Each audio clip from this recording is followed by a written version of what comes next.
Hello, it's table talk time again, and in this week's episode we'll be looking at how we got on with the Scharnhorst. We'll be selling more kits, we'll be looking at the latest stash ad, and we'll be talking about the 101st US Airborne Division and what that's got to do with my weekend.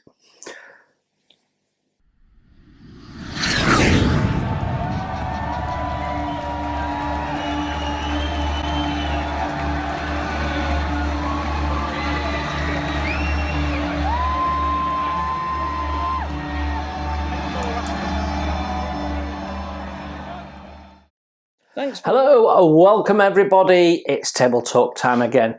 So my name is Jason, this is Model Kit Stuff, and every Saturday we do a little catch up of what's been happening here at Model Kit Stuff, what we've done in the week gone, what's coming up, and all sorts of other stuff that might come to mind as we get going.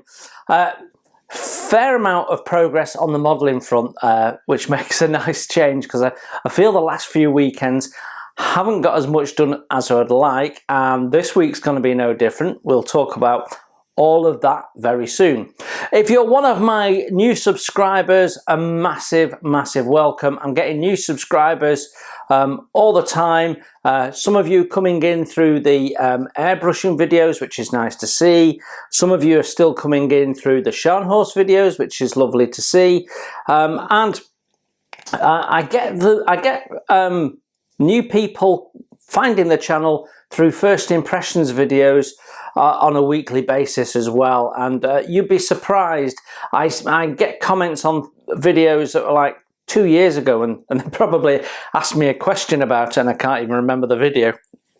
But yes, if you're one of my new subscribers, a massive welcome, and if you're one of my older subscribers, long-term subscribers, thank you very much for being here. It's great to see you. It's great to talk to you on a Friday night. So let's just quickly jog through that just to remind people. We put a video out on a Monday. That could be pretty much anything. It's quite a random slot. Wednesday we do a first impressions. We'll have a look at a model kit of some type or other.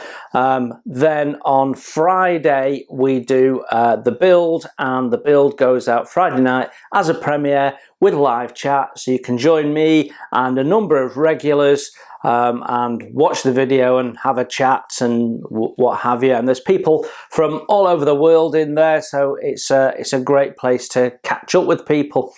So we do that every week, and then every other week we have an Endeavour. A Matty's Endeavour build goes out on a Tuesday. I will be showing you progress on that in a minute because she's looking lovely. And then we also have on every other Sunday an update on the B17 build, and we'll be talking a bit about that, the group build for the B17 as well. So got lots to get cracking on with, so let's get going, shall we, with what happened last week. So if we rewind all the way back to Monday, we had the second part in my airbrushing for complete beginners, and firstly I have to say a massive thank you to Ron over at the Model Ship for giving it a shout out on his channel, and said some lovely words about it, so greatly appreciated. I'm trying very hard to cover all the bases and be as detailed as possible, so that not only is it clear and easy for people to understand it, but it's also precise. And you know, we've gone through in a lot of detail, more detail than I've seen other people go through, things like getting your compressor, and I'm trying to put it all together in one series. So the stuff that you'd have to search for, and you can find if you search long enough and watch enough videos, you find those gems. I'm trying to put that all into one concise sort of mini series. I've estimated about 7 episodes in total. I might at the end do a live stream, but I need a cable for my new camera to connect it to my computer. It needs a mini HDMI cable. so I've got to source one of those. I don't even know what it looks like, so that'll be interesting. But yeah, so I can do a live stream in 4K, it would be the idea. So I'm thinking of doing a little airbrush surgery as a live stream, and people can come on and ask questions, and you know, I have this problem, I get this problem, and we can talk them through. And if that's popular, we might do that. We might do that maybe once a quarter, have a little surgery. There we go again, sharing my ideas so someone else can rob it. So if you see someone else doing that, you know they've robbed the idea from me. I don't know exactly. It depends on how popular it is, whether people think that's a good idea or not, I don't know. So if you think it's a good idea to do a sort of live surgery every now and then, when people can come in and say, right, I've got this problem, I've glued this to this, and don't know how to get it apart, or I've used what's the right glue for this, or what have you. A little live surgery where you can consult me and fellow modelers who will be in the chat and talk about ways of solving that. If you think that's a good idea, put it in the chat and we might look at doing that. I think that might be quite a bit of fun. So yeah, airbrushing proving to be a popular series, I'm glad to say. We're sort of at the sort of dry, boring stuff now, and as the series progresses, what you'll find is some stuff gets repeated, and that will be intentional, because what I actually want is for people to start using airbrushes. People that have never used them, you know, get over the fear, get an airbrush, get going, because it's going to improve your model building. And I know people that actually have an airbrush and they go, oh, it's such a pain to set it up, it's such a pain to clean it, and then they get their brush out, you know, and I understand that. But if you can get your head around using an airbrush and make it easy, not only do you get a better finish, but it can be just as quick or quicker than brush painting. So yeah, it's all about getting the experience and feeling confident with it. So that's what I'm trying to do. So as we start looking at how to paint with an airbrush, how to prime with an airbrush and what have you, we will go over some things over and over again to sort of hammer it home. So I'm not going to tell you what the next episode focuses on. I think I said at the end of the next episode we're ready to do some painting. Well, not quite. What we're going to do is we're going to separate painting up into priming and painting, because what you do with the airbrush is different. How you set the airbrush up, different. Ways of working, different. Things to look out for, different. So I'm going to separate priming from painting, and we'll do it separately and try and educate people. I see lots of people who treat priming like painting a fence, and we've got to put loads of paint down as quickly as possible, and we just put the airbrush on full belt as wide as possible and cover it. No, that's not how you do priming. So we're going to deal with that separately, not necessarily in the next episode, but yeah, so not sure. We'll have a look later about what's coming up next week, but yeah, I have a little list here of what we're going to get through. I've broken it down. So we're going to do, and we'll deal with weathering separately as well, because they're more advanced techniques that any beginner can have a play with. So yeah, airbrushing, I'm enjoy doing those actually, and bringing that all together. At the start of every episode, I'm sort of dumping my mind, what do I need to do, and it's quite an interesting process to try and extract from my mind everything I think I know about airbrushing. So yeah, that was Monday. Wednesday, did we have an Endeavour on Tuesday? Can't remember, but Wednesday we had the Airfix Stroke Academy Panzer III, the Aufs J version. Very nice kit, really nice kit. We're going to do some more tanks. I've not done a lot with tanks and vehicles over the 3+ years that we've been running the channel. We've perhaps done, because aircraft was fairly new to me, and I sort of was getting into aircraft when I started the channel. I've done more aircraft than I do normally, but It doesn't mean we're going to stop doing aircraft. I quite enjoy doing aircraft now, but I'm trying to sort of alternate it. So we've done an aircraft, we're now going to do a vehicle. Done an aircraft, do a vehicle. And I've got a few tanks now, so we can start putting those in the mix. But yeah, so one or two of you said that you had the kit or built the kit or was part building the kit, so proved to be quite a popular little first impressions. And yeah, a lovely kit. Now, if you're one of those people that's got that kit, could you tell me in the comments below, did it come with flexible tracks, or is it a misprint on the box, or am I missing something from the kit? I'd love to know. Right then, that then got you up to Friday. Now I'm recording this Thursday night because I've got a busy Friday. We'll talk about that in a moment. So yeah, last night we had the second part of the B-17 build, and we're dealing with those interior parts, and really the interior is probably the most time consuming bit of it, to be honest.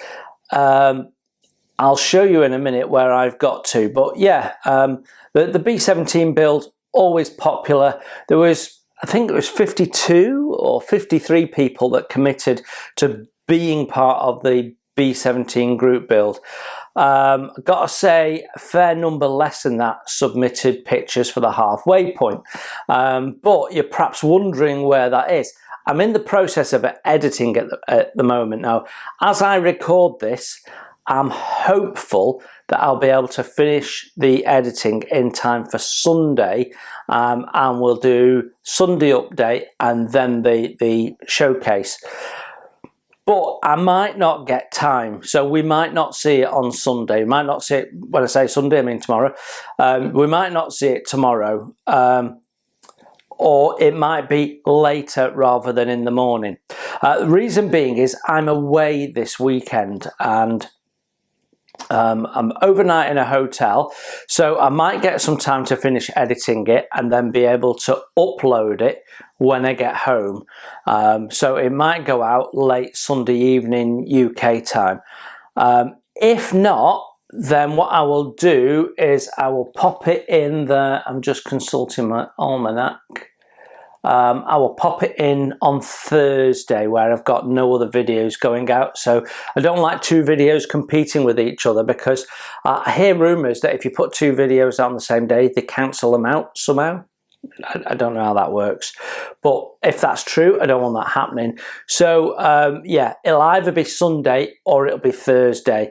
I think I had 21 entries in total, but that's now closed. Don't send me any emails now with pictures on, because they won't go in, because it's all in the editing suite. But yeah, a real nice mix of B-17s or whatever it is we're building. What I'm going to do is I'm going to tag Airfix into it, and I'll probably drop them a line and say, look, how many B-17s we've got being built at this moment in time. And yeah, just so Airfix get to see what you did with their kits as well. So yeah, that will be a lot of fun, but it's quite time consuming to edit it, because I've got to write out everyone's details in the same format, and then I take everyone's pictures, then I have to extend them, position them. If you edit videos, you'll understand what I mean. Make them all the same length and what have you. And I'm still toying with music, because it's a very dull video with no sound. Just seeing the pictures. I thought about doing a voiceover, but that's not really my place to talk about your models. So I'm thinking I'll get some YouTube music and have low music in the background and see what that does, because it just needs something to break the silence. I'm still struggling with having no music on my videos, clearly, but yeah, which is why you'll have noticed that I now have a jet fly past when model stuff comes up. And on some videos, we're also going to be doing the little red curtain, and so it's a red curtain that reveals itself. That allows me to say something about what the video is, and we're using the crowd noise from before the encore of the warning for that, so we don't actually get the warning playing, so there's no copyright issues. So when I put some warning video in Table Talk a couple of weeks ago, I'm sharing the revenue with the warning, which I don't mind at all. I love supporting the girls there with their band. They're back live in Liverpool, and I was going to go and see them again, but unlike the event in Manchester, it's for over 14 and with the accompaniment of an adult if you're under 15, which seems odd. So you can go if you're 16 without an adult, but if you're 15 you've got to have an adult with you. Seems a bit odd, but anyway, that means Alice can't go and we don't want to leave her out, so none of us are going. So yeah, it's a bit strange. I can only imagine it's to do with another act that's on, because the warning, you know, there's no bad language or violence or anything like that on it. So yeah. So yeah, anyway, I digress. What were we talking about? I can't remember now. Now I remember the curtains and the warning.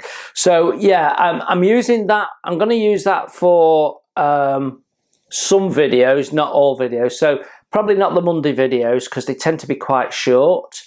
And I'm thinking probably not the first impressions, because paradoxically they're quite long, and the short and long is both a reason not to use it. But we'll probably use it on some build videos and some other videos. I'm struggling to give my videos the sort of professional feel that I felt they sort of had until you lot all said, well, we don't like the music anyway. So yeah, they feel a little bit amateur without the little introduction bit. So at the moment, I'm just messing around with what works. But someone made the comment, I think it might have been Ron actually, that they like the new titles with the curtains. So that might be what we're doing. And then the curtains open and the video starts. And it's a bit like, and if you think about a premiere, on premiere night, if you're there in the live chat before it starts, you get the countdown and what have you, and the dramatic music, and then going into then the curtains open, it's all a bit theatrical, isn't it? And there's something about that I quite like. So I'm still playing with formats. I've re-recorded my end talk, so it's a bit more short and concise. So I'm still messing around with getting a format that makes the videos feel a little bit more professional and polished, I guess is what I'm really saying, whilst at the same time not messing around with music that causes me problems and you're not interested in. So we'll get there, we'll keep playing with it and we'll get there. I've got no way of designing graphics, but I watch some videos and you've got like 5 minutes of letters spinning in and out and booming and fireworks and stuff, and you think, just get on with it, you know.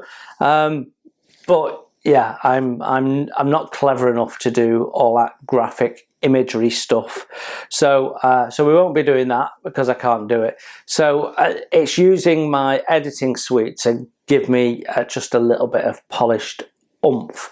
What I've started doing, you might have noticed on my first impressions, is we have a little banner comes up that says first impressions, and that overlaps, so it's in the start of the video, which I thought looked quite nice.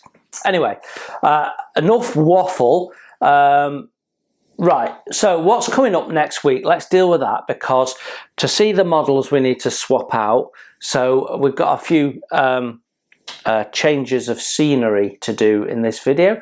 So let's talk about what's coming up next week. So I'm just consulting my spreadsheet to remind me.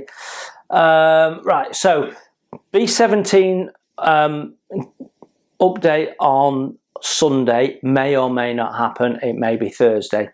Monday, we've got a controversial video on Monday. Not going to say anything more than that. I think a lot of people will be wanting to put something in the comments on Monday. It'd be interesting to see. But yeah, then we've got Endeavour Part 14. Would you like to see the progress on my Endeavour? Because she's looking pretty smart. Go on then. So, here she is.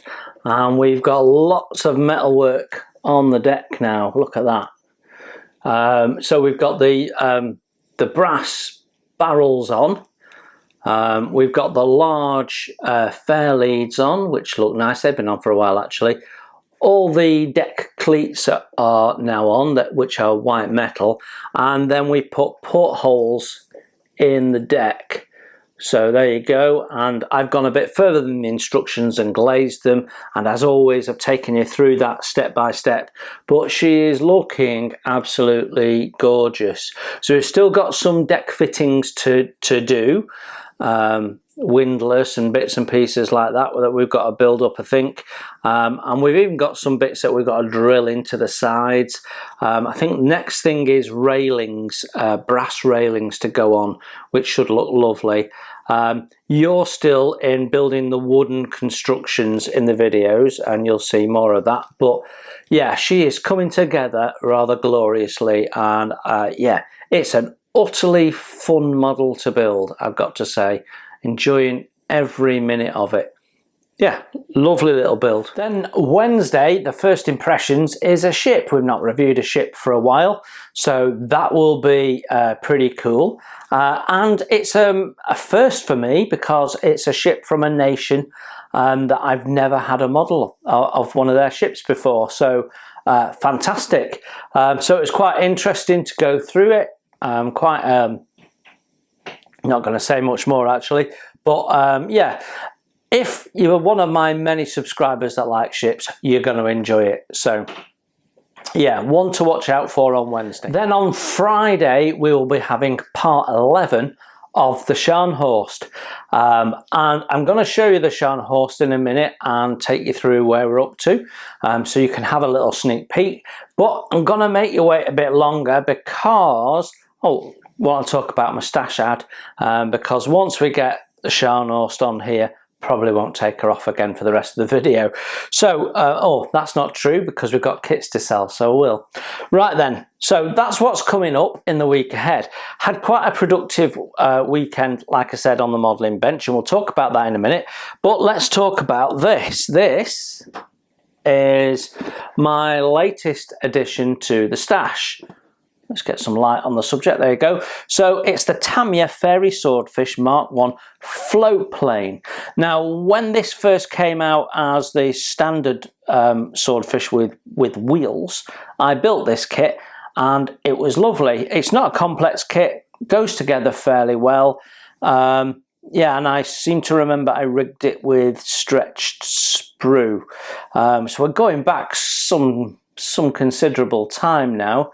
Off the top of my head, the 1990s, was it? Something like that. I don't think they give you an age on the box, do they? Tamiya like to keep it close to the chest how old these things are. Scale mates will tell me when I come to do the first impressions. But anyway, yeah, this was a lovely kit, and I have a bit of a thing for float planes, which I've only just sort of realised in the last 18 months that I keep buying float planes because they look a bit different to standard planes, don't they? And they just draw me in somehow. The go-to is a float plane. I've got one or two others that are float planes. One of my favourite aircraft build to date being the Airfix Walrus float plane. So, well, that one's on wheels actually. But it's a plane that floats. Anyway, so yeah, so it's just a little itch that I needed to scratch. And actually, I've been after this kit for quite some time, but you don't get bargains for this. You just cannot get a bargain on Tamiya kits generally, to be honest.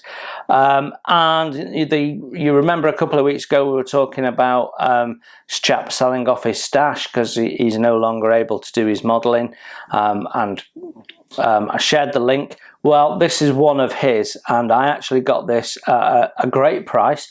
What I would say was a reasonable price. Wasn't a bargain, but I wasn't ripped off by any stretch of the imagination. So I was very happy. And I have bought the additional photo etch, which you can get anywhere. You can get it on eBay, easy enough. Loads of people selling that. You can get that easier than you can get the kits, to be honest. So I was really pleased to get that, 148. So I've got two Swordfish kits in the stash at the moment. I've got this one and the Airfix 172 scale one. We might build them both at the same time, who knows. But that is staying downstairs for the minute, ready for me to do a first impression. So if you've never seen this, because there are one or two Swordfish kits around, I think, is it Trumpeter has a 132 version. I'd love Airfix to do a 124 version. When they do those polls, what would you like us to see? I always put that down along with HMS Warrior. They must be sick of seeing me put it down, or they probably know who I am now. Go, oh, it's that guy that always puts HMS Warrior down and a 124 scale Swordfish. But can you imagine that in 124 scale with the rigging and stuff? It would be epic. It would be really, really nice. Anyway, there you go. Lovely kit. I think I've still got the little Tamiya how to build it guide, which I seem to remember was quite useful. They do an oil wash in it, so we'd change that because I don't use oils really these days. Since the invention of oil brushes, don't really need to. So yeah, that was my stash ad for this week. So yeah, I've got a good number of kits that I need to actually film the first impressions of. So I reckon I'm probably good till midsummer, and I'm expecting that we will get more of my pre-orders from Airfix coming out before then. Fairly imminently must be the Lifeboat. This week Airfix released a set of separate decals. So the starter set comes with a set of decals, but then you can buy these additional decals which will give you all of the RLNI boats, their name and their markings for any area. So if you want to do the one that's at Scarborough, for example, it'll be on that decal sheet. So I think it's $9.99, the decal sheet, for the extras. And that might be the first of many, because I remember a little while back Airfix talking about they'd been looking at possibly selling additional sets of decals for their kits. So for example, if you take the Martin B26B Marauder, they'll issue it and do two paint schemes, but they might also then do a separate set of decals for it, so you can do 3 or 4 different paint schemes, which I guess would then have to come with a separate paint sheet and what have you. So that would be quite a nice little package and a nice little thing for Airfix to go into. And who knows, if they dip the toe into decals and that separate decals and that gets successful, they might then start thinking about some photo etch upgrades. Interestingly, on one of their live chats, and I can't remember where it was, probably going back about 3, maybe 4 months ago now, they reckon people that build model kits with all the photo etch and aftermarket, it accounts for about 5% of modelers. Got to say that's not my experience, but they must have done market research. Not quite sure who they asked. Maybe they only asked people that don't use upgrade sets, but they reckon it's only 5%. So I posed the question: would it not be worth making a small number of advanced sets which have a bit of photo etching and have some extra parts in and are an extra cost for that 5% and just see how they go. And they said, yes, it's a good idea, worth exploring. Or whether they'll actually ever do it, I don't know. That might mean they were already working on it, and quite probably so. But, you know, they said they know other companies do it. So you look at Mini Art and their Thunderbolt. They do a standard set, an advanced set. You know, Edward, obviously, they have 3 different versions, don't they? Profi Pack, weekend version, and what have you. So there's a precedent out there for catering to everyone's taste, and it'd be nice to see Airfix do that as they continue to grow and continuously improve. So yeah, looking forward to what else comes from Airfix. I have the lifeboat on pre-order, and as it's a starter set, we might just build that the moment it comes. We might just go, right, stop everything, let's just build that. See if we can do it in a weekend. We'll see. So when you last saw this bad boy, the Scharnhorst, we had the anti-fouling on, the boot line on, the white on, and I was hopeful of getting the grey down that Friday. And then it was B17 weekend, and what we did with the B17 is we basically did the wings and got them built up, which took a little bit longer than I expected. There's some issues with the wings, but you can get over those by just removing the location pins. But they still need a little bit of cleanup. And I was doing a lot of test fitting of the fuselage to get that to fit. I wouldn't say there was any issues with it particularly, but I got to the point where I said, right, I've got the ball mount in it, and right, let's glue it together. And I got about halfway through gluing it. So I started at the tail, and I was about halfway through, and my finger went through the glass and pushed the plastic glass through. So I practiced some of my non-English language and took the 2 fuselage. So I was then putting glue back on it to warm the joints up and separate it, which we've managed to do without causing any problems, thankfully.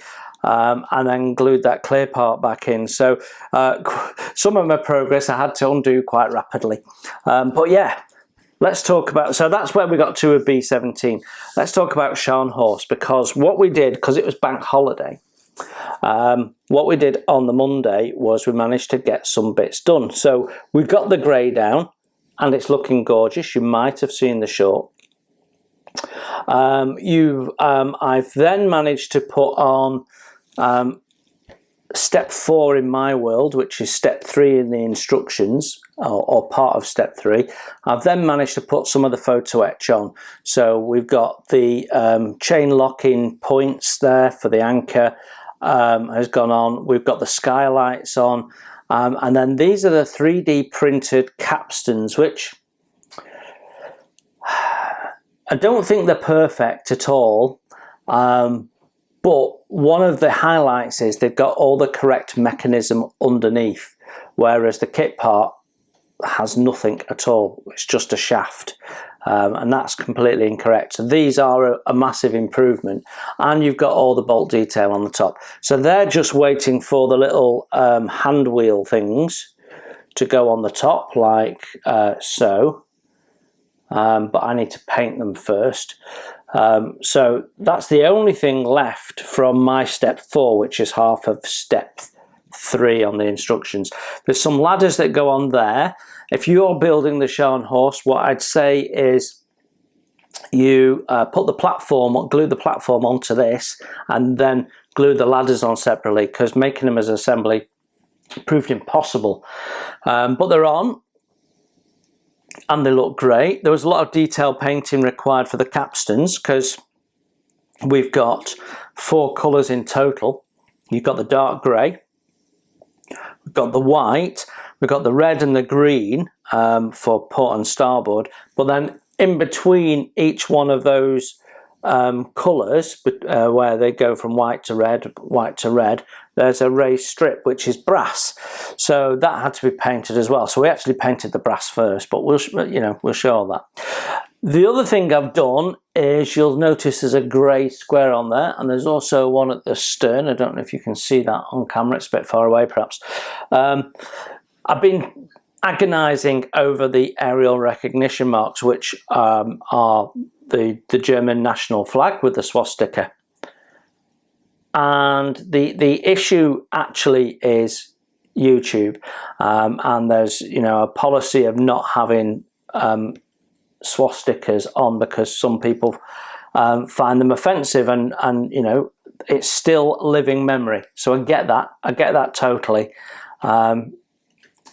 So yeah, I mean, my grandfather was the same about the Japanese, because he knew people that had been in Japanese POW camps, and he wouldn't have anything that was made in Japan. So I get it. So I've ended up deciding to do the painted out in grey version, which means they're out of the range of Craig's marine protection. That means I'm still historically accurate and I don't offend YouTube. And we've also got some skylights on there. So yeah, I was happy with the progress of that. And it would be Scharnhorst weekend this weekend, but I'm going away, and we'll talk about that in a minute. But yeah, I'm happy with the progress. We've got the sonars to paint in there, and then we're going to put depth markers on. So they come from an extra decal set that I bought separately. And then we're sort of in quite a nice position to move to the next step, which deals with deck fittings there. And then we come back and we've got more deck fittings, and basically we're working through all these deck fittings. What's that? Oh, I thought it wasn't down then, but it is. So yeah, we're working through various deck fittings for now. And obviously the other thing is we put the deck down, which has gone down 9 out of 10, I'd say. It's gone down really quite well. We haven't had much in the way of issues, but there's a manufacturing tolerance for everything, is there not? And there is some tolerance issues on this side here, where everything is perfectly aligned, and then it starts to get out of a line on here. So I don't know why. And I've had the same issue again on this side on there. So I had to do a little bit of trimming in a couple of places. You'll see all of that when we put the video out. So yeah, that's where we are with Scharnhorst. I think she's looking good. You might have seen a couple of shorts of her, and I'm going to continue to do the little shorts and give people an update, because people seem to like them. They're proving quite popular. So that's what happened on the modelling bench. We did some Endeavour, we did some B-17, we did some Scharnhorst. So yeah, and like I say, it would be Scharnhorst weekend, but I've got plenty of stuff recorded now for that. Now then, that leads me on to another ship, the Queen Mary II. I have one video left to do for the Queen Mary II. She is all but finished. Had a conversation with Paula about it to help me make a decision about deck chairs and tables, because I was a bit concerned about them. Not building them, I mean they're fiddly, but not building them as such, but positioning them, where to position them. They're sort of too few to look accurate, and then at the same time there's too many to they sort of spoil the aesthetics of the ship in a way. I mean, we talked about putting the deck chairs on the promenade, and you know what, they really spoil the promenade. They get in the way, and if Stephen's watching, I'd be interested in his thoughts. It's almost like the ship's at its most perfect when nobody's on it, if that makes sense. But yeah, so I've made an executive decision. I'm not going to tell you what that is. We'll leave it for the video. But I've got a little bit of filming left to do for it. My intention is to air the last episode on the 4th of July, because that's the anniversary of her being laid down. I think it'll be 22 years, I think. being laid down, something like that. Off the top of my head, I might forget it. I forget lots of things. So I was chatting with Stephen over the weekend, and he's all well and good and enjoying one or two things he was telling me. So yeah, that was nice to hear.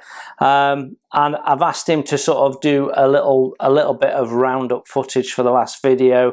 He's been with us on the whole journey of that build, so I'd like very much to finish that off with Stephen possibly having the last word on it, although I'm going to also share my views on the Queen Mary II as well, because, you know, for most people it will be the first ship build you'll have seen of mine. You know, I've finished lots of ships over my time, but on the channel I've never completed one as yet. Warspite we put on hold. In fact, I've taken the videos down for now. Arizona was part started when I started the channel, and then I quickly realized that people weren't interested in things that were part way done, so I paused that to start some stuff. So I haven't actually finished a ship on the channel, which is shocking when I consider myself primarily to be a ship modeler. That's what I love doing the most. So yeah, this one we will be taking to the end. Now I say that because it appears that the buddy build with Nigel might be over.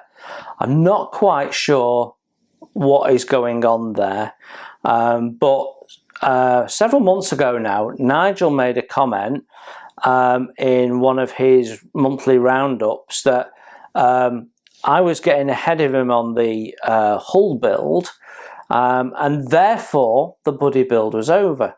Now, he's never said that to me. He's never said, Jace, you're getting too far ahead, so it doesn't make sense for us to do a buddy build.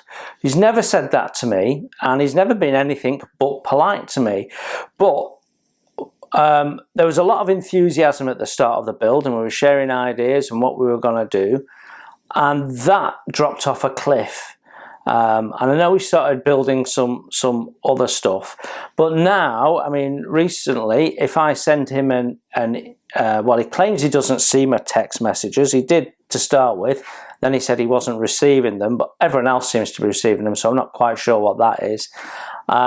Because he wasn't answering them, he said he didn't see them, and then he's answering my emails, but they're one-word answers. So I sent him a tip about the towing fair leads at the back there on the stern, and he just sent me back, thanks for the tip. No hi Jace or how are you doing or anything like that, which is very much not Nigel. So I don't know if in some way I have upset him or something like that. I have no idea. No clue what's going on. Like I say, he's not said anything to me, but clearly he seems to have lost interest in the Scharnhorst. Although I did notice in his last roundup video that he mentioned he'd done some more on her. So I don't know. Last thing I heard from him was he was still working on corrections to the hull. So I don't know. So when we started this, we promised you some live streams and bits and pieces.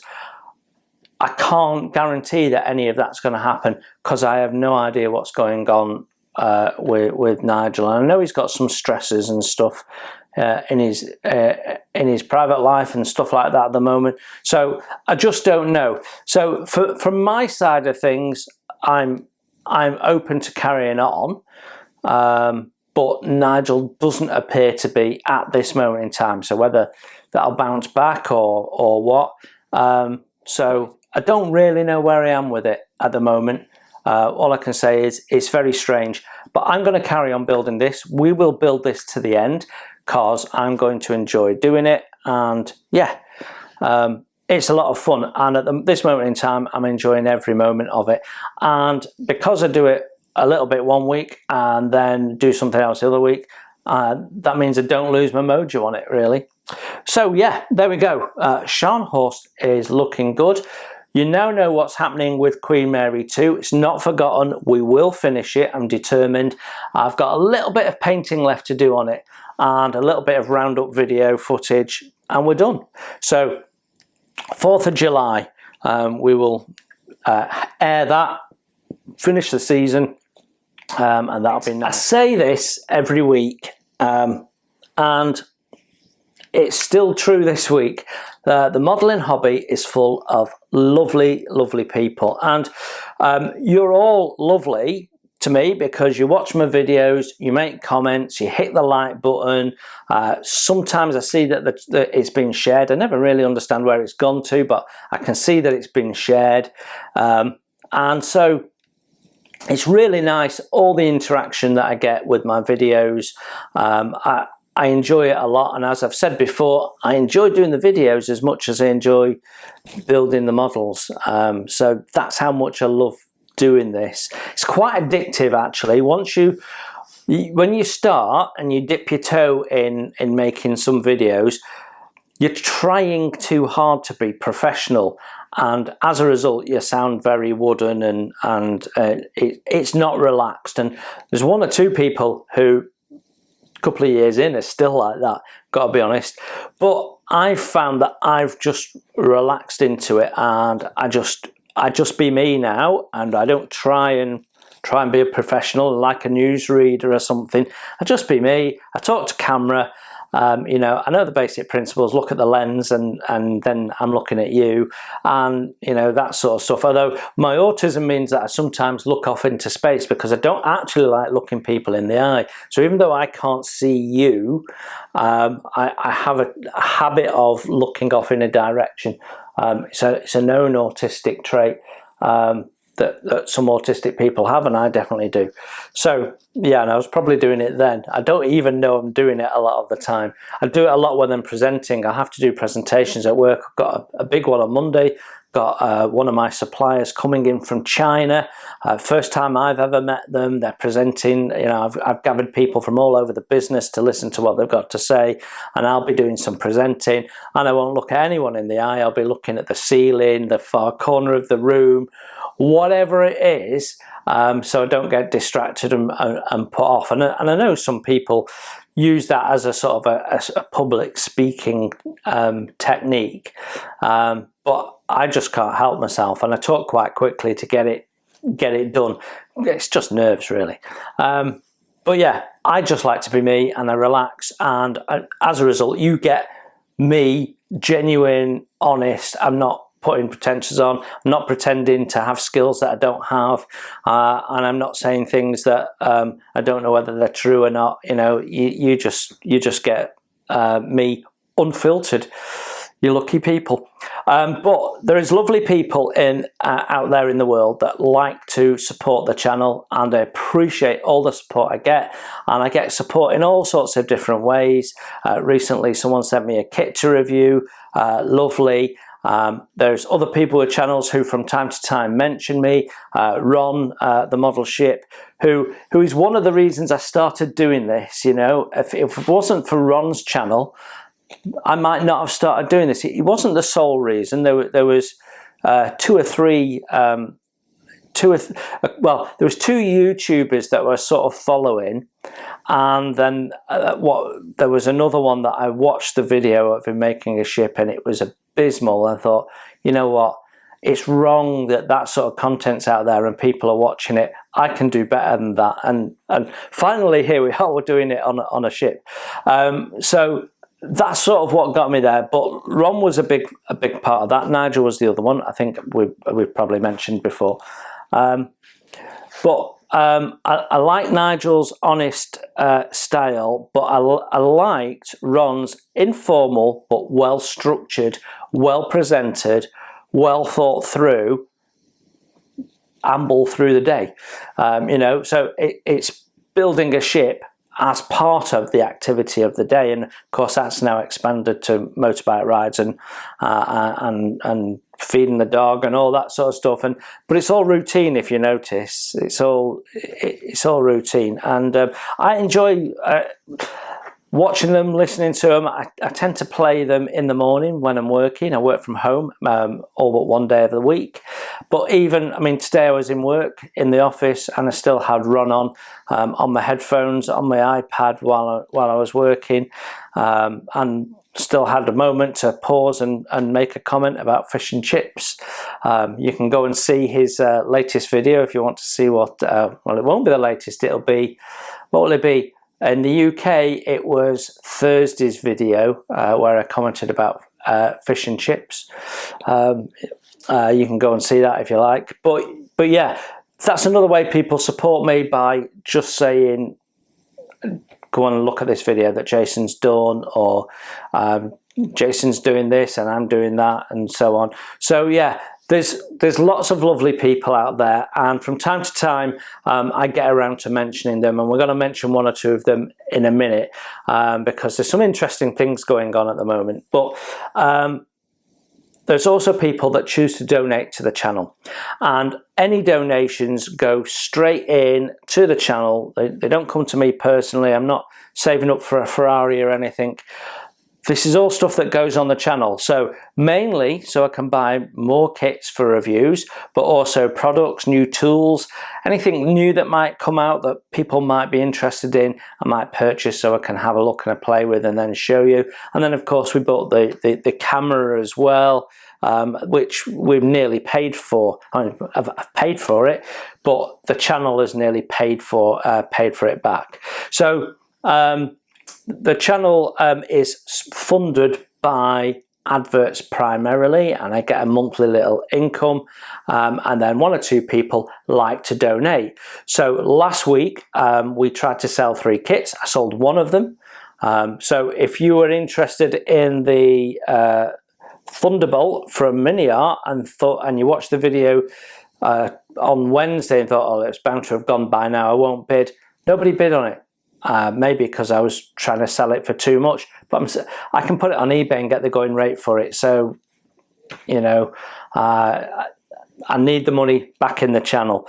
So that didn't go, but the Cannon Wagon did, and that got several votes, several bids, and someone very generously, mentioning no names, bid a fair amount more than the asking price. And in fairness, no one bid the asking price. Everyone added a little bit on. Several of you with the same amount, actually. So thank you very much for all the bids. We've got 3 more kits to look at in a minute. But I've also need to say thank you to those of you that donated. So if you want to donate to the channel, support the channel, and you know, say thank you. If you want to say thank you for the airbrushing videos that have, you know, if you learned something, you've got a tip out of it, you found something handy, and you'd like to say thank you by throwing £1 at me, you know, by all means you can do that. If you go into the text under the video, you'll see a link for my PayPal. If you click on there, you can donate money, and 100% of that goes into the channel. None of it goes anywhere else. Whereas if you do super thanks or super chat, YouTube takes a cut. I get 60% thereabouts. So a couple of people to say thank you to. Need to put my glasses back on.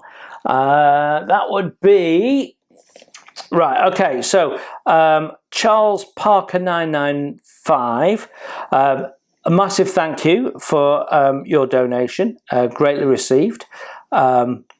Yeah, really chuffed with that. I can't remember, I delete these periodically, so I can't remember if you've donated before or not, but thank you very much. It doesn't matter how much you donate, and this wasn't a small donation, but you know, if you donate just £1, it helps. So don't feel embarrassed about chucking a £1 at the channel if that's what you want to do. I don't do membership so that you don't have the pressure of a recurring cost, so you can just donate as and when you want. And then James Carnahan has kindly donated, nearly said the amount then, we won't be doing that, but also kindly donated a generous amount as well.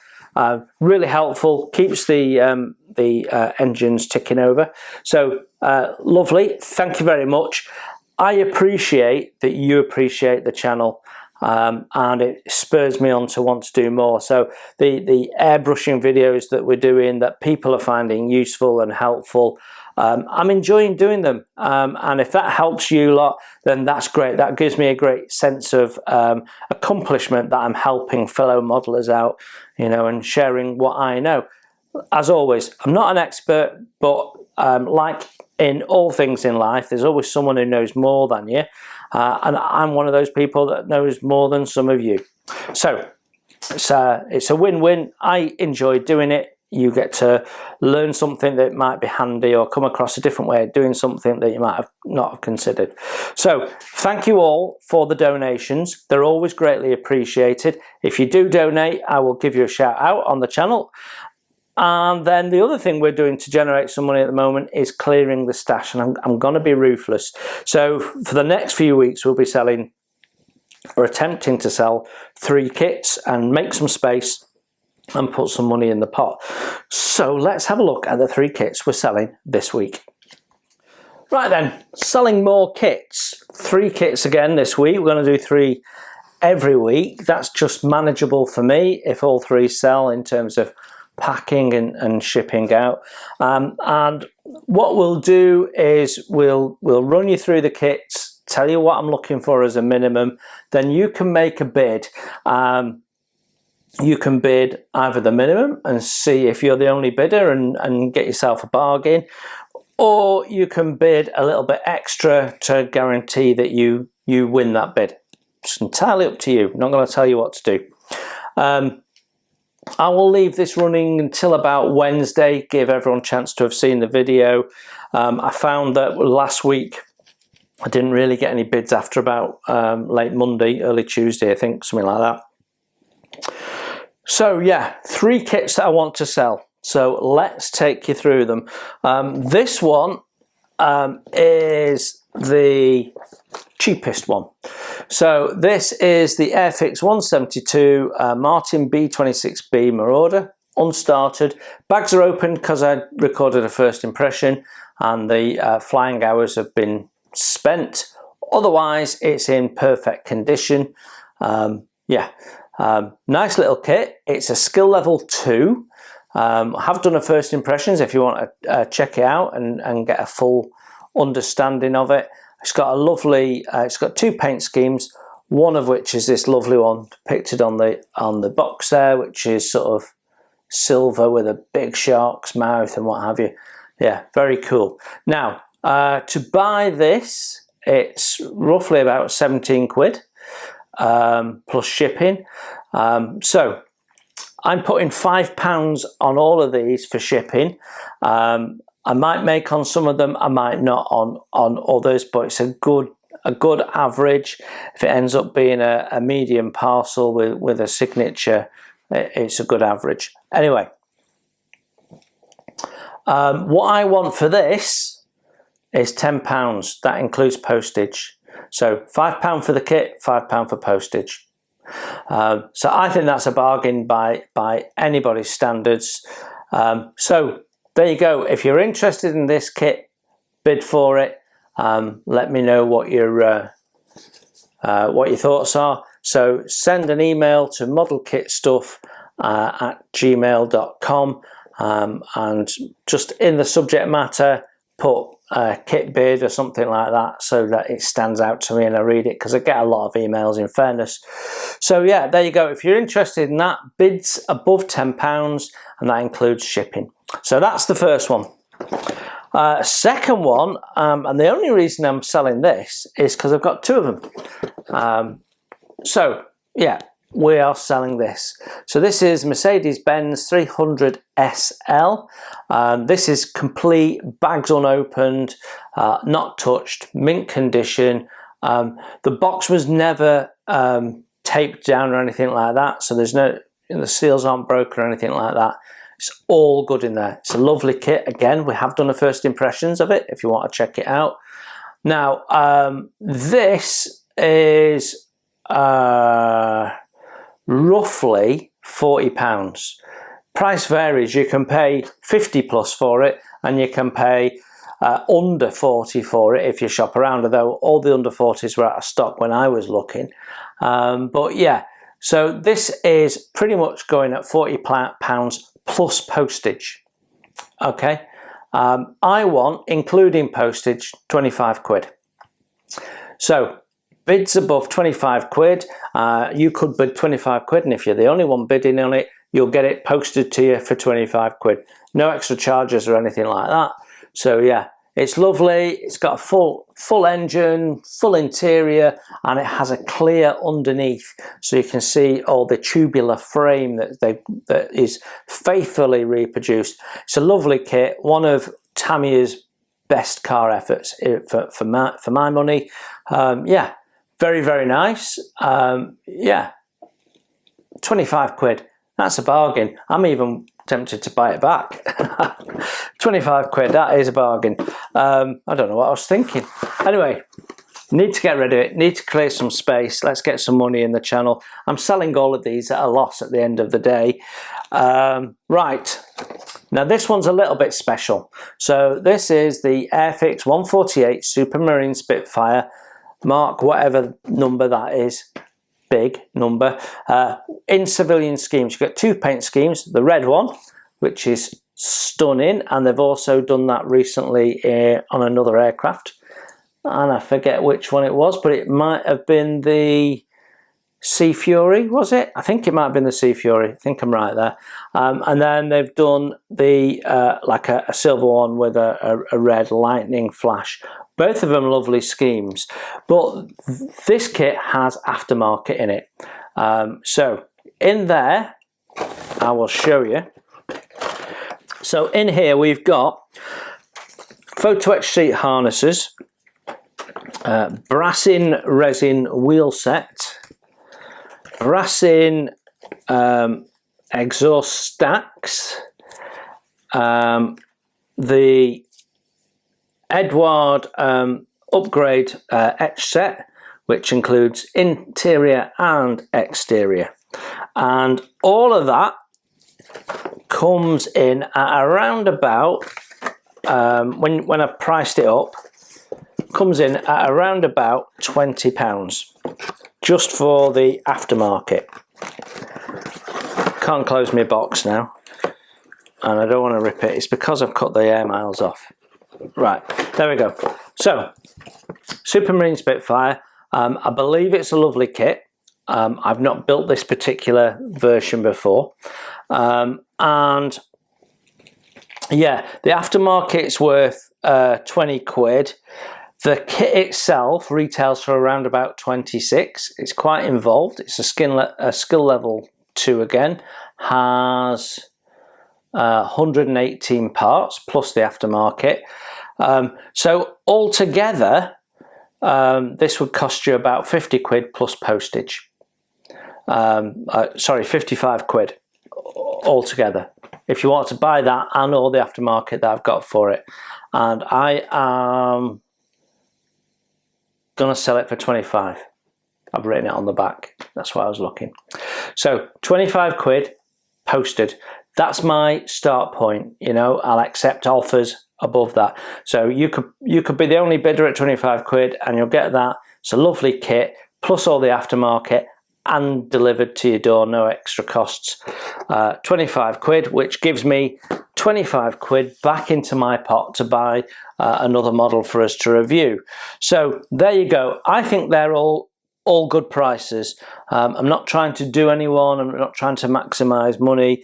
Like I say, I'm making a loss on all of these, but genuinely, I don't think I'll get around to building these kits. So I'd rather they went to a better home. And if that home just happens to be one of my subscribers, then that's all good. Happy to offer you a bargain. If they don't sell, I'm going to put them on eBay, and I don't like putting them on eBay because eBay takes such a big cut. You feel like you've been held up by a highwayman after you've sold something on eBay. By the time they've taken your cut and you've posted it and what have you, there's nothing left. You get a few quid left, and you know it almost doesn't cover the cost of the effort of packing it and selling it and what have you. So if I can sell it to you guys, even though I'm making a loss, that suits me.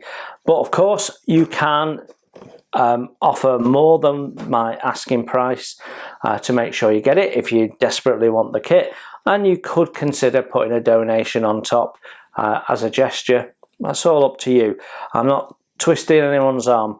You know what I want. I want the minimums that I've asked for, and if you've got the money and you want the kit, then it's yours. Simple as that. If we have multiple bidders with the same price, I will get one of my daughters to pick a name out of a hat, and we'll do it that way. Yeah, I don't want to do it first come first serve, because that's not fair on people who are on different time zones or working nights or whatever. So it'll be pulled out of a hat, because we were nearly in that position last week actually. So there you go, that's those 3 kits done. I've talked about them enough, you know what we're selling. So some channels that I want to mention, we do this every now and then. I haven't done it for a little while. So right, Ron Calvary, the model ship, he's working on the big 148, is it, U-boat from Trumpeter. And he's going the extra mile and putting some lighting in, and it's going to look spectacular when it's done. And he does cover some other bits. You can always fast forward that if you want and just focus on the model building, but you get a bit every day, bit of progress towards the end, and he's doing a lovely job of it. And he asked me my view of it actually some time ago, and I said there's a lot of detail painting on the inside of it, and you know, all credit to him, he's doing a good job of it, and it's looking smashing. So if you want to see that big submarine coming together, go and see Ron Calvary at the model ship. He's at about episode 1983, 1984. So I would have been 13 or 14 in those years. Jeff Donahue, Scale Modelling, you should all know him. He's a moderator on the channel, long-term channel friend, and we've featured and mentioned Jeff several times in the past, and he's right now building the Bronco German telemeter, and it's just such an unusual kit, so go and check that out if you've not seen it. He really enjoyed building the VOMAG. He was telling me he thoroughly enjoyed it from start to finish, and it was quite a tricky build, so that's also worth going to see as well. But yeah, the telemeter is something different, and yeah, looks like it's going together quite nicely. Then Dave's Ships. Now this is a channel that I haven't mentioned before, and actually I had intended to talk to him about doing a Meet the Creator, but I've stopped doing the Meet the Creators because no one's coming to me with any interest in doing them. So I've sort of, if I ask someone, they generally say yes, or 1 or 2 people, you know, you get the feeling that they're just sort of being polite. So we've scrapped that for now. But Dave Ships, he is working on a 1350 HMS Hood, doing a nice job of it, nice videos. So if, like me, you like your ship builds, you're worth checking him out as well. So another channel I've not mentioned before, the Model Student.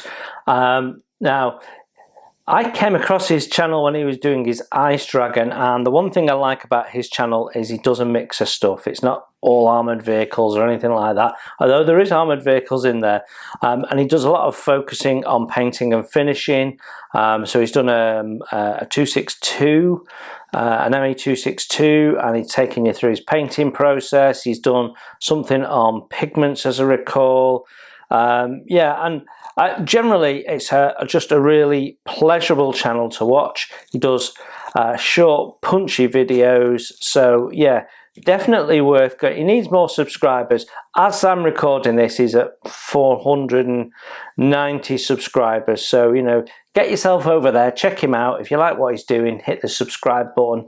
Let's see if we can get him a few more subscribers. Definitely get him over that 500 mark.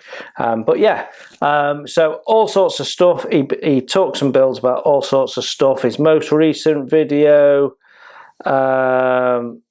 he was talking about a build dilemma. Is his most recent one. But he's got all sorts of stuff.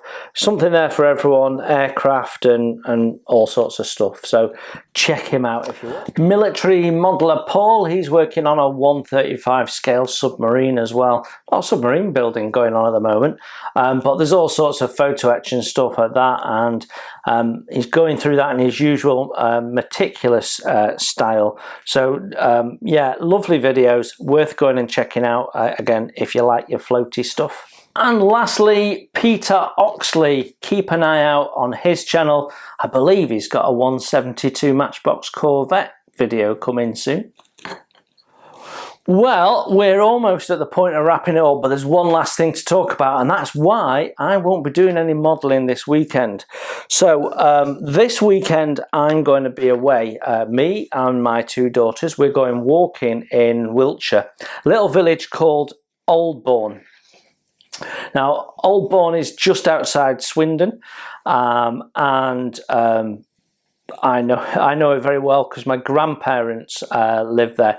They moved there in 1968, a couple of years before I was born, and so I only ever known them there. But my grandfather, as many of you that have followed the channel for some time know, was in the Royal Navy, career Navy. Joined in 1935, retired in 1977, so all the events between those dates he was involved in, and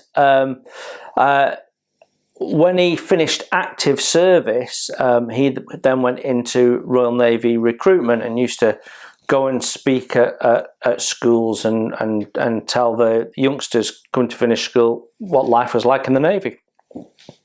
And so he moved around a little bit, and at one point was living in Stockport, which is where my dad met my mum, and then he moved on up to Edinburgh. My dad stayed in Stockport because he had a job there if you know Stockport at all, he worked at Merley's Blackstone's diesel engines from the age of 15 until he retired, so he spent his whole life there.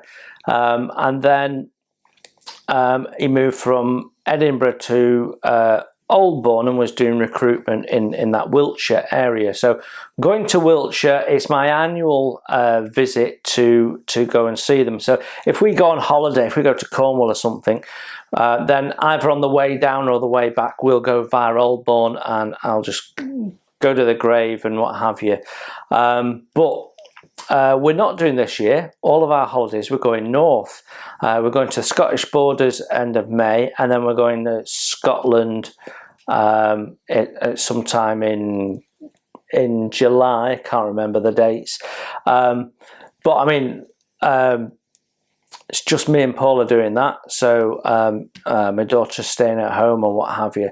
So we're going north, so I've not got opportunity to bob in. So I'm going down, we're going walking. We're going to walk some of the walks. My grandfather was a keen walker, so it's going to be a lovely weekend this weekend. So we're going to walk some of those walks that I've done many times with my grandfather, which my kids don't remember so much because they knew my grandfather when he was fair bit older, and they certainly went for walks with him, but in his 80s and his 90s he was limited to 5 miles. So especially when he got macular and started going blind, didn't stop him walking. I mean, on the last day of his life he walked. In his nursing home, he was doing laps of the nursing home with his with his little walking frame. So you know, nothing stopped him doing his walking. It's what he liked to do. So we're going to do some of those walks and bring back some memories and go to the grave. And I'm still good friends with one of his neighbours who helped him out massively when he was older. And yeah, they're great people, and usually try and catch up with them when I'm down there. So hopefully we'll catch up with them. But so I'm not going to mention names, but the chap that used to live lived next door to my grandfather used to live next door to him because he ain't moved.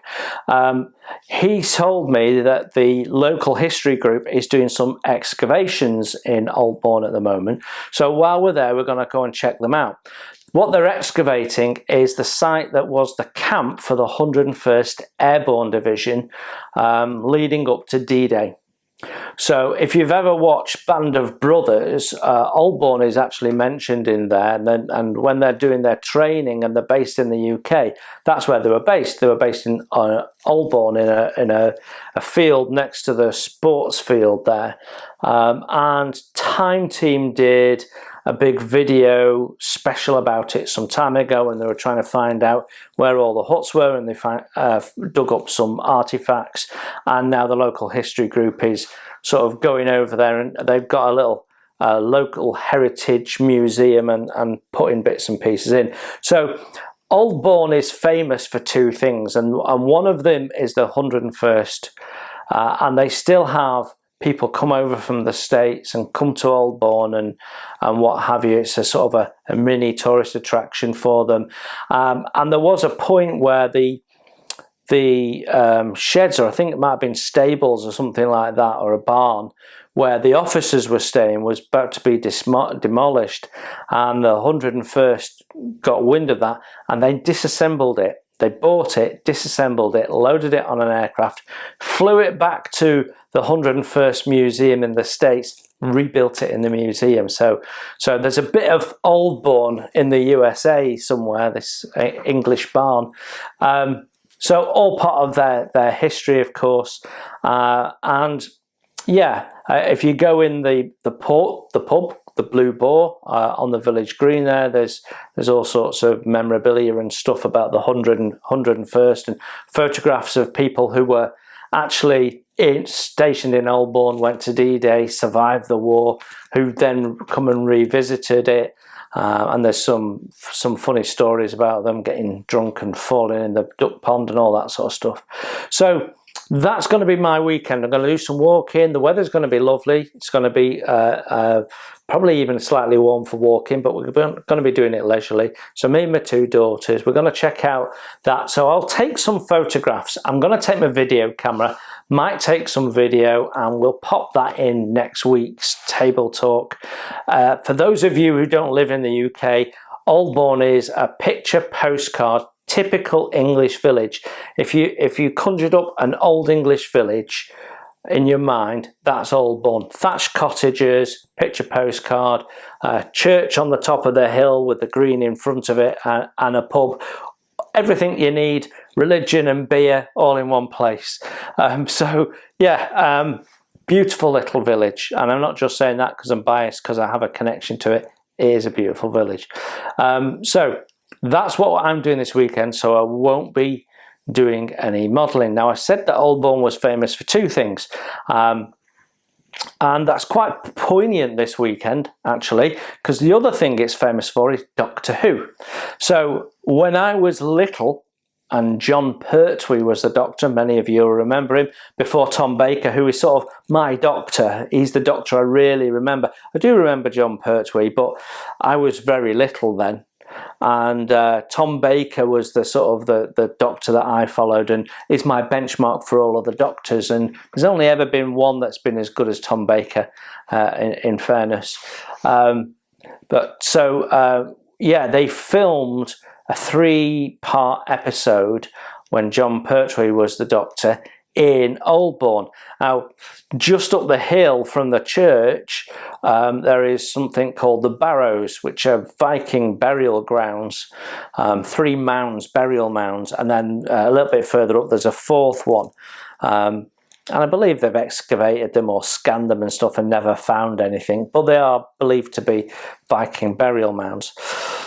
How they know that, I don't know. It's just a big lump with grass on it. But that was in Doctor Who. The story of the Doctor Who episodes, like I say, with John Pertwee, was some alien creatures living underneath the church there, and the Blue Boar was renamed the Cloven Hoof.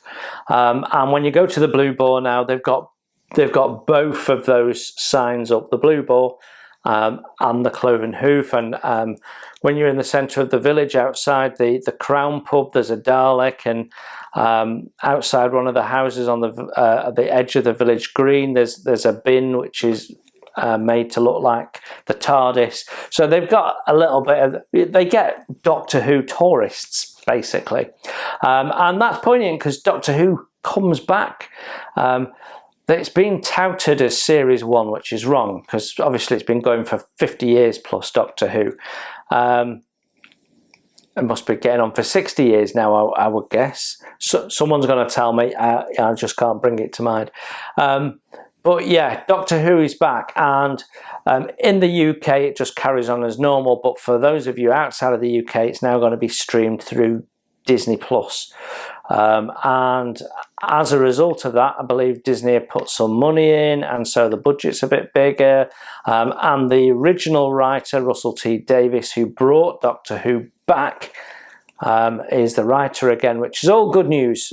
All good news. So yeah, Doctor Who's back. We'll be in a place where Doctor Who was filmed, and we'll be in a place where the 101st Airborne was, and they happen to be excavating, and we'll do some walking. So it should be a really fun weekend ahead of what's going to be a very stressful week for me next week, both in work. I've got a CT scan coming up on my stomach, and yeah, and I've lost a filling, so I've got to go to the dentist and have that repaired. So lots of things going on next week, really busy. Hopefully I'll get some modelling time in, but we will see. So thanks for stopping by. I get the feeling this might have been a long video, but thanks for stopping by. I will see you next week, and until then, you enjoy your modelling, and bye for now. Watching, please hit the like button and subscribe if you haven't done so. It's free, and that way you won't miss my first impressions, my tool reviews, my product reviews, and any of my builds, including wooden model kits as well as plastic. It's all free, and if you'd like to support the channel, you can hit my PayPal link in the text below. Every pound goes straight into the channel to keep the cameras rolling and to do more fun stuff for you to watch.